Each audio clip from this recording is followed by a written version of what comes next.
on PCP. I think that kind of goes back to the idea that we need to make the episodes more specific. Because like sex is a huge broad way topic. too broad. But if we had said like the culture of sex or the cultural ramifications of It's sex. kind of funny that we have a show where like there's like 5 people on an episode, any of whom can easily make hours of content about any minute detail of any piece of media. And there's 5 of them, and we're like broadest topic possible. We could like make a ballpoint pen an episode, and we could make 2 hours about it. Easily, You know? I mean, I think that's what we need to do more. Maybe just the We should do nature like of- challenge episodes, just like challenge ourselves to like, can we talk about this for 2 hours? I mean, you know? we could. I feel like the nature of it being like more than 2 people is why a single topic can't be discussed at length. In the same way as Hello Internet, because like people will have, if you have 2 people with different ideas, you can talk about the other person's idea. If you have 5 people with different ideas, one person can't talk about all the other person's ideas individually. They have to just I just think chip that in when they can. I think that there's a lot of universal subjects that are so much less broad than the ones that we we use as topics. Because like you said, sex is so fucking broad that like to have that as a topic, we could all come at it from a completely different angle, and each of us could have made a 3-hour time. But I think if we did very much more specific topics, and then we changed, not even changed, but like had the idea going in, like we're gonna have the host guide the conversation, then we have like 5 or 6 main bullet points that everybody focuses on, and it keeps it on point. This is what I've always fucking said, and I brought up a ton of times before, but fucking, like I pitch it to Nate, because Nate's the one who like is the conductor of this entire operation. And he never seems to, I feel like Nate is a completely different person when he's in real life, where I can talk to him in real life, but I can't do that online. Because online he's usually in between doing other things and is not trying to sit down and have He's an actual usually at work conversation. looking at like Yeah.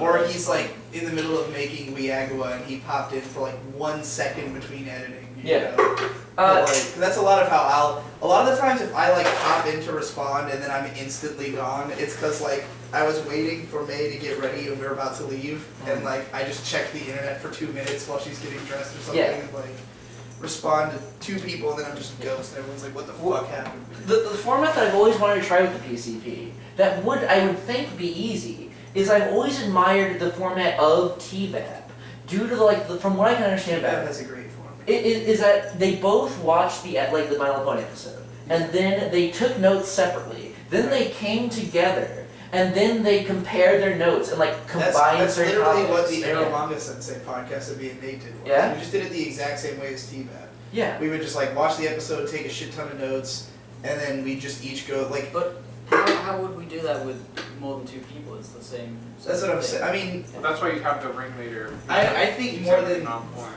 Well, it just depends on what it is. Like, I think the reason, like, Aramanga Sensei, for instance, you couldn't do it with more than 2 people because of the fact that, like, it would just be too many notes for the episode, and, like, not everyone's going to want to watch it, you know? And, like, but I do think that you could take a topic that, like, as long as everybody knows the topic, they can all show up with, you know, some notation, and maybe we can discuss the notes we have before. Yeah. Although some stuff you probably want to play chess. I agree. I mean, really. I wouldn't want to structure it too hard because that's how you fucking drain the life out of it. I mean, the problem. We all know the problem. We all know the problem. We've talked about the problem. We figure out how to fix the problem. We all know what it is. It's we don't talk ever. And no one. I don't want to. I don't know. What do I do? What do I do? I don't know. It's the thing is that the chat used to be like 6 up-and-coming YouTubers who are mostly talking about up-and-coming YouTuber shit, you know? But now it's like, everyone's on like a very different path, and like, we're not all talking about the same shit anymore. Like, in the early days, we're all talking about My Little Pony, so at the very least, we all know what's going on in that, and pony analysis, we're all in the same community, you know? After that, it was like, we're all talking about moving on from that, and Right. starting our own projects, which were all usually... Which we did. Which were all, like, at the time, big analysis video projects. We all wanted to make the same sort of thing. Exactly. We were all making the same types of videos. But then you were like, I don't know if I want to do YouTube anymore. And Jesse's like, I don't know if I want to be on the internet anymore. And Nate's like, I have to grind at my job in Weagua and girlfriend all day, every day, so I cannot be on the chat.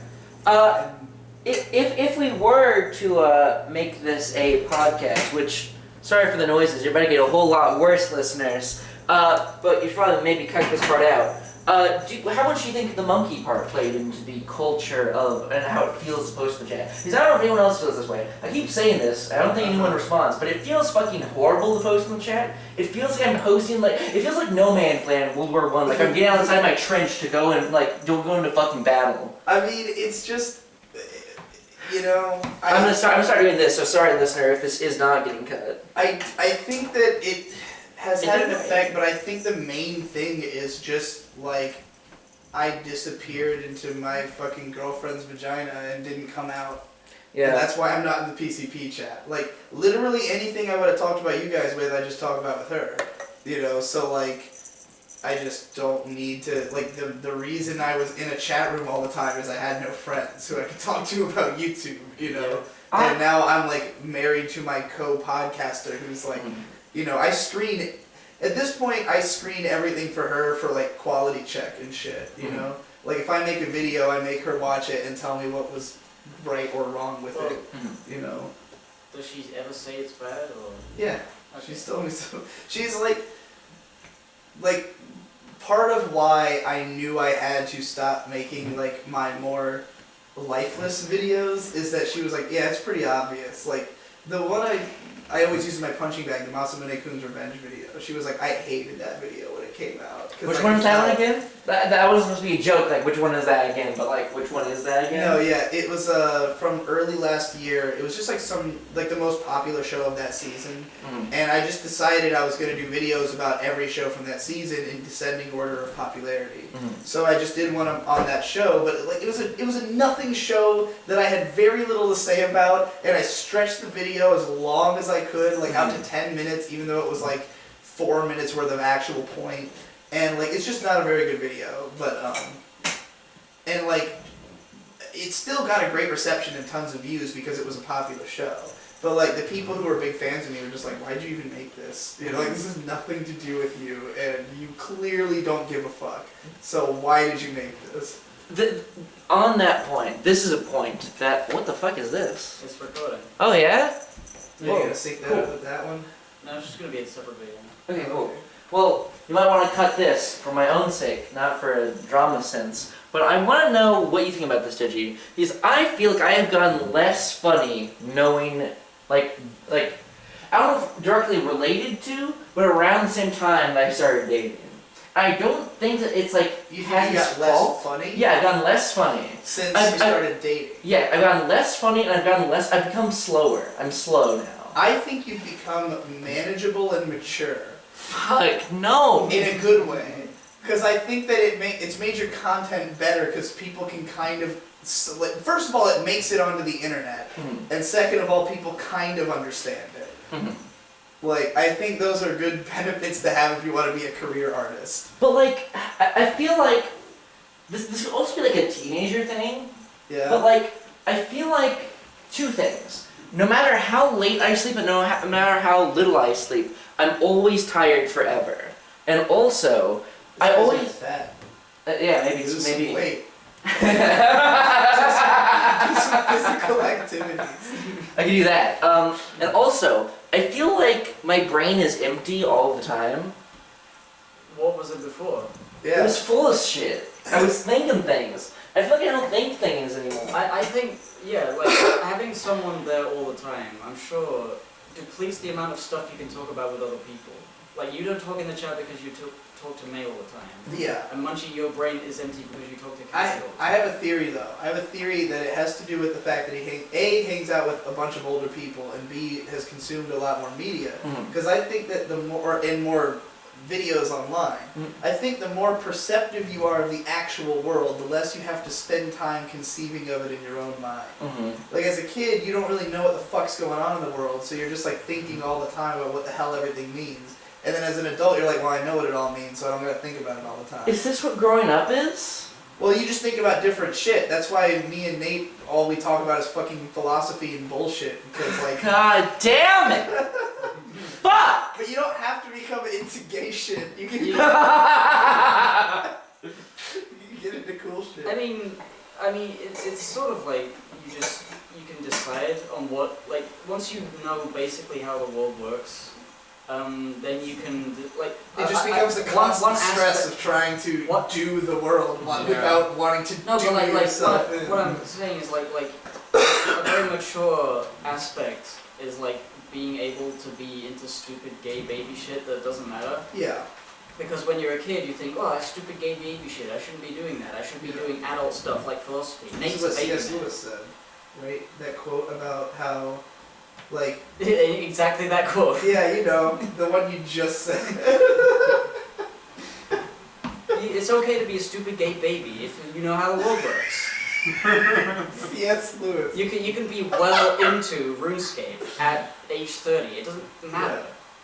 That's what I'm gonna do. As soon as I hit 30, I'm back.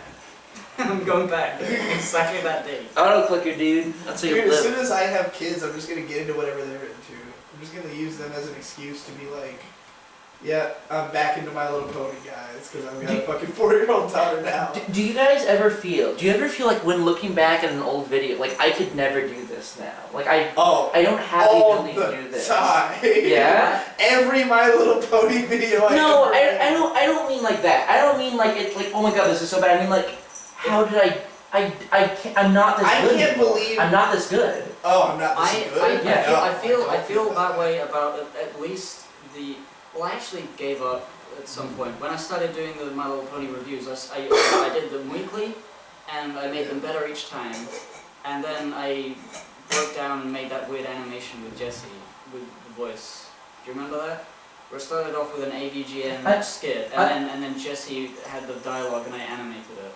I've actually never seen any of the given reviews, by the way. Do you not remember that one? I don't remember that at all. That was like my That first sounds big legit. Jesse collab. It was great. Like I was really sad and I didn't want to work on a video, and then Jesse sent me that audio out of nowhere, and I was like, oh, this is great, and I animated it. I recently did rewatch the collab that me, you, and Jesse all did on my video, where you sent in the cancer jokes, and I just edited your pony over it, and like left in like 2 minutes of you just improv rambling about silver lining on gold clouds or something like that. Stupid. But like the point is, I look back at the ability to make a video every week, and I'm like, I know that's not as good content as it would be now if I tried to make it. If I tried to make any video, like a weekly review of anything, it would be high quality just by the nature of me learning how to do things better.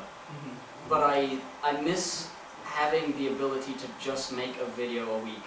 Oh yeah. Because I don't think I can do that. I've gone back to I tried to do the weekly thing at the beginning of the year, and I made 2 videos that were like basically no one cares, it doesn't matter, and all I did was it was like the basic bitch baby review of Heroes of Might and Magic 1 and 2, which is basic. I didn't need to have made that. It didn't feel like my video. The 3rd one did, and that made everyone mad. But that was because I was seeing what was happening. And the Bugs Life video as well. It was kind of okay, but because I was only spending less than a day on writing it, trying to get them out weekly, it was just not the videos I wanted to make. Yeah. They didn't feel like they would have been like a thing that I would have, you know. Like I saw Igmavo 2 edition. I was like, I made all those videos in 1 month, and then I went back at them, and like half of them are crap. Yeah. And it's like I definitely, because when it was coming out, I was struggling to keep up with it, and then at some point I marathoned like 10 of them, and it was kind of a blur. It was just like a lot of weird PC games I'd never heard of that were all shitty, and you reviewing them like, well, very basically. this one's also a shitty game, and I was like, yeah. From the future, I want to make like lasting content, but it's not good to do that on YouTube. Well, I mean, currently I think YouTube is so, like everyone says that, and we've been saying that for years, but I think YouTube is in like such a spiral that like even doing that's not worth it anymore. Like trying to sell out for YouTube is not going to pay what it did before. And I think that it's going to be important for people to I mean, like, all of us have always succeeded on a cult following. It's always been like, hey, these few people who like me, they like me a whole lot, you know? And I think that we need to, like, my idea was always like, oh, my cult's too small. I need to cast my net wider and try to bring in more people to get them into the cult. And now I'm thinking the key is just to make them care more, you know? Like, keep them happy, because, like, I'm losing patrons now because of the fact that I tried to, like, you know, do less of what they really came for and more of, like, either shit that was trying to reach everybody or shit that's just for me and has no effort put into it. And, like, you know. That's why I like just not working on videos and doing anything else. Like I'm really enjoying my Bale-Jape drawing of the comic and streaming the creation of it, and it's like, yeah. You just gotta do, like, the things you're passionate about and tell your fans, like, look, this is what I'm doing, and you gotta take it or leave it, dog! Like, I'm not I love your Instagram, by the way. Yeah. I fucking checked that out, and it's cool as fuck. Do you have an Instagram? Like, him, yeah. Yeah, because, like, I was just like, this is the perfect way to promote these fucking things. Like 3D art. Because, like, it didn't make sense as a YouTube video, but it made perfect sense as an Instagram. Yeah, Instagram's my new favorite thing. Yeah, I love the branding you put on all the images and shit. Yeah, it came together, like, really well. Because it's like, oh, it looks like a PlayStation 2 box. Yeah, it's just aesthetic. It matches the aesthetic. It's so good. Kaz uses Instagram and she gets like, I don't know if I told you. Do you know what? Have I told you about Raw Boston? I don't think so. The art gallery? Yes. Raw Boston is this like kind of prestigious art show that is like just in art exhibit. But here's the thing: they scout people who are in college or just out of college. And she just was on Instagram one day and she got an invitation to this prestigious art show that she went to in real life and like got business cards and Instagram for. is huge. Yeah, dude, so Victor's Instagram is like massively important because he's got like a bunch of like real film people who follow him and shit. Yeah. And like if one of them reblogs a video, he might get a job opportunity. You know. I've like been looking into Instagram a lot, and it's pretty. It seems wild healthy, how unlike it works. fucking Snapchat and Vine, which are just. Well, here's the thing. Like the great thing I about think Vine's, like, Instagram, actually Instagram is Snapchat. yeah, Vine literally does. Like it's both. Yeah, they killed it. They Snapchat have. is all Snapchat What is I- used for now is nudes and drug deals. What I love about Instagram is like it was the whole like Which is what it Digibro was versus made for. Digibro after dark sort of thing Yeah. with Instagram, because like the thing that I've always had a problem with is that, like I just want my art like I just want a place to put it, Yeah. but I also like one of the big things like everyone like social media, you gotta document everything, you gotta talk about things, you Yeah. gotta like be like a personal brand or whatever, but like that doesn't really mesh with like having a nice clean art gallery. Like here's all the stuff I do. exactly. Instagram has like the grid where you post all the stuff. Right. Then it has stories. So you just it's like Snapchat. So you post on your story, it's up Yeah, to I a never 15-second thought about that. video, and then it goes away. So I just vlog on that all day, like 15-second clips, like this is what I'm doing. Yeah. Then That's in a fucking day they're genius. gone. It never clutters my grid. And then if I make something really cool on there, you can pin How many stories. followers do you have so far? I only have 400 right now, so it's not super big. But And I don't know how big like 3D as a niche on there is, so I'm thinking I'm probably gonna start shifting from like marketing, like because like hashtags on Instagram are super important. Like they're the Yeah. most important thing. I think I'm gonna start moving away from using like 3D hashtags and just general like fan art or art Yeah. hashtags, because that's way bigger. But I just like the fact that like it's one platform, and I can do both of those things and not have to like juggle multiple accounts or anything. It's just like Mhm. be a person and then like everything else that you actually give a I shit think about. it's fucking really bizarre that YouTube hasn't implemented the blogging aspect better, or like the idea of that. Because it's there now, they have the community Yeah. tab, but like nobody knows about it. You can't, Never. it only shows up randomly on your feed on mobile, it's I've not never. on the desktop. Yeah, it's not on desktop, so I've never seen it. It's Wait. so- What do you mean by community tab? What do you mean by There's a that? community tab on on YouTube mobile. where you can post text updates, photos, GIFs, or anything else you want. I saw like yeah, and it I- goes to your subscription feed, but in like random clumps and only on mobile. I figured out, So it's fucking useless. Like Well- nobody's gonna use it if it's that unreliable. I found out, I watched this thing and I found out how all the algorithms on this site works, and I realized why my YouTube channel will never become successful ever again. Why? Because the way the algorithm on YouTube works is that it only, for the first like 24 hours, it only pushes out your content to 10% of your audience. And depending on how it performs, it will either push it out to the rest or kill it. Wait, what? Yeah. So that's why like your content's focused. So like if 90% of my audience, 'cause I did the math out, 45% of my interested audience on Twitter doesn't give a shit about what I'm doing right now. I ran polls. So This makes perfect sense. so then like my content on YouTube, only about probably like 2 or 3% gives a fuck. So it pushes out to 10%. Odds are they Tom, don't care. Do you know anything about Emp Lemon? Have you seen him? I know that you like him. That's Have why. you seen like the big behind the meme takedown video? No. Alright. Well, Emp Lemon's like he's a former well he still is a YouTube pooper. Yeah, but he's been around for a really long time. He started making like more analysis video style stuff, but mostly about like YouTube drama, but it's like YouTube site drama, like the site making changes and shit like that. And but I got into him and started looking through all of his shit, and the stuff he was most famous for is a series of like Pixar. Oh YouTube wait, hoops. are you guys gonna finish either of these? There's tea in this cup. They're fucking warm or cold now. Gross. I'll have the tea. I think that was mine. I had the one that was like almost full. Yeah, Oh, wait, that no, is- that's not. Well, I don't want it because it's fucking Okay. cold and gross. I had a tea somewhere. It would have milk in it. Oh, was it this? Yes. Anyway. Yeah, sorry, Digi. Fucking, I don't know why I stopped talking with you guys. Template. Yeah, Emp Lemon is like he's most famous for like frying Dory and it was frying Nemo, and because he had made frying Nemo and then like all these other Pixar related YouTube videos, his audience was constantly and these have like millions of views. His audience is constantly demanding him to do Frying Dory since they made the Finding Dory movie. And so what he did, because he was like he realized that a lot of his subscribers were empty subscribers because he has like 150K or something like that, I want to say.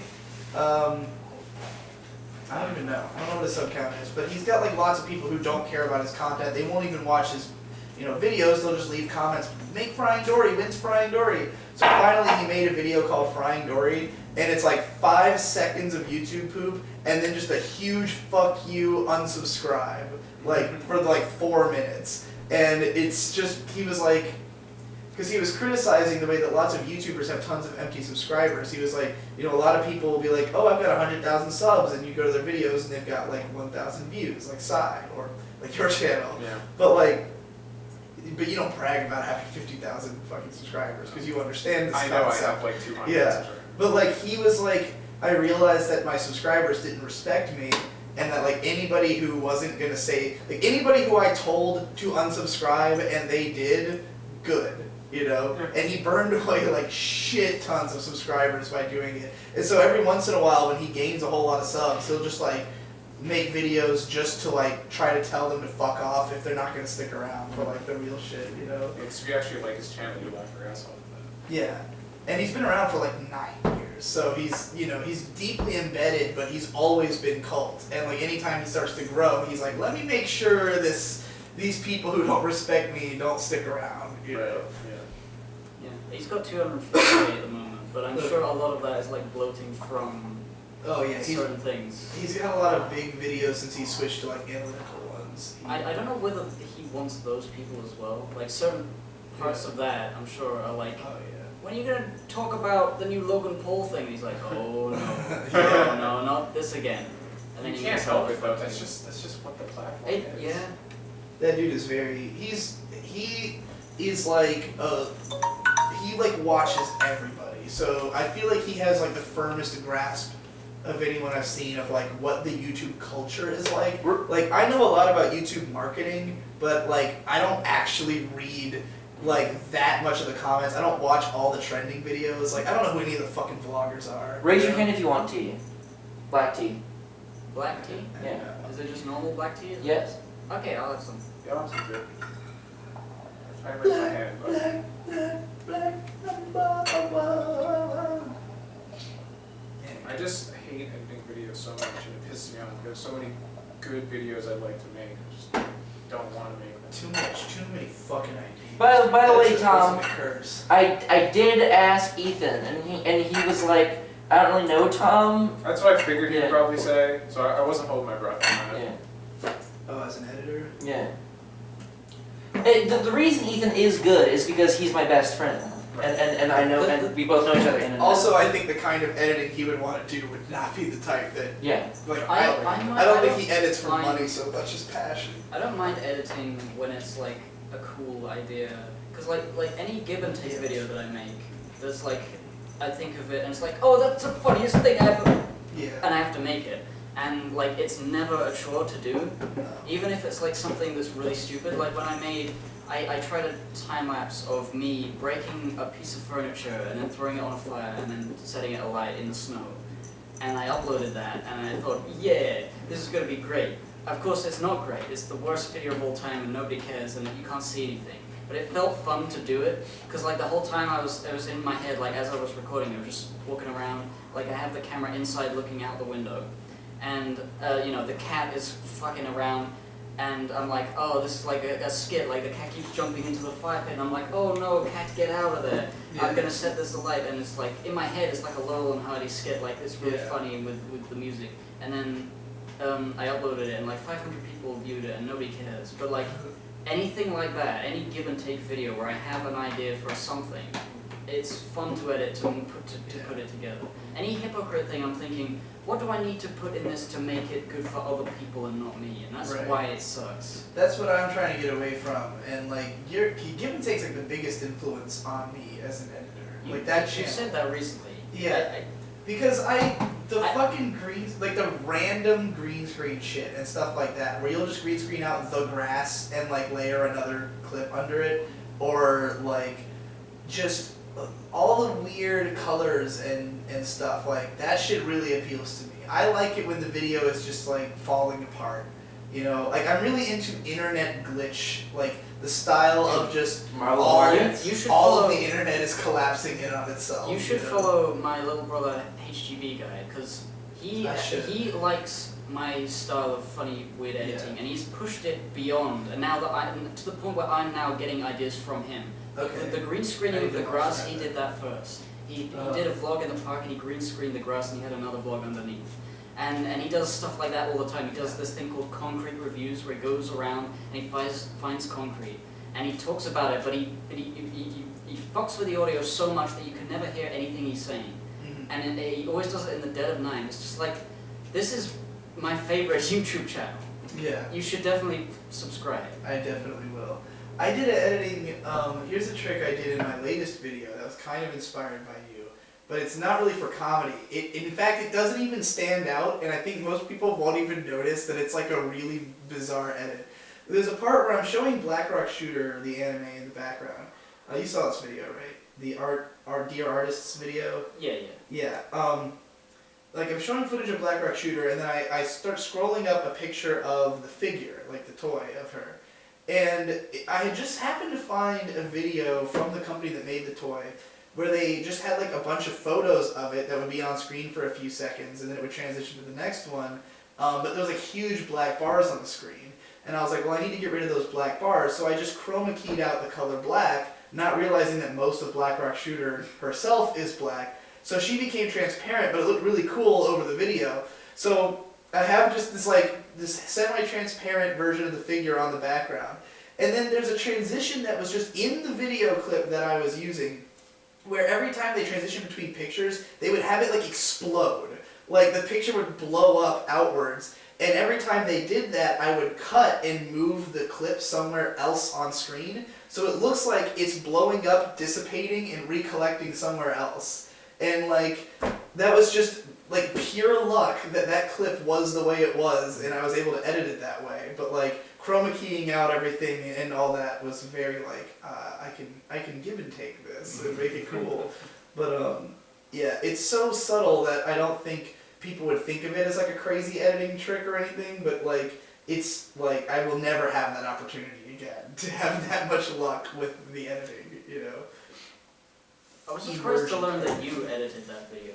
Because it's, Yeah. I mean, it has 'Cause it's like good? stuff, well, yeah, it's good in that there's lots of stuff moving around. I feel Yeah. that generally like you don't have the time or care about It's all adding easy, images. though. And, It's and all stuff. easy, because I just go, instead of, Devu will like imagine like an animated sequence, and then he will go about creating that. I will imagine animating sequences and think, like, how can I do that in 10 seconds? Like, what is the cheapest... Like, if you watch that video, there's a part where, like, the DeviantArt, Pixiv, and Bandcamp logos all appear on screen, and then, like, the DeviantArt moves over to the other side, and then I just kind of fade in, like, the full page, and then it scrolls across that page. Like, you can do that edit in, like, 10 seconds, but things are moving! Whoa! My brain is so occupied, I'm not gonna click away from the fucking video. Yeah. Because people tell me all the time, like, oh, I don't even watch your main channel videos, I just click away, and I'm like, but there's lots of information in the video that I don't communicate in the audio. Should we talk about how stupid everyone is that they got mad at the purple? The pink? Or Yeah. yeah, pink. Well, hold on, wait. Before that, how much of the audio of your how much of your recording do you cut? In that video? Well, In then that general? just in general, yeah. That video would be very different from a general, but like, Okay. do you mean on a scripted or unscripted? I mean, well, you're doing it unscripted now exclusively, aren't you? No. Okay. No. The whole thing I'm gonna do is gonna be scripted. Okay. But like, I'm just gonna read in front of a camera. Okay. Which I did on, if you watch the video on my music channel, the What's Good in Music Right Now video, that was a fully scripted, like 12-page script that I just like sat in front of a camera and I had sunglasses on and you can't quite tell that I'm looking off screen, but you can tell I'm reading a script. I even like address it in the video, but like, I just edited lots of footage over it and it was really entertaining. And people were like, oh, this is your best video in a while. And I was like, oh shit, I'm gonna port this editing style to the main channel. And then it just so happened I recorded that vlog that was not intended to be a main channel video. It was just like really good of a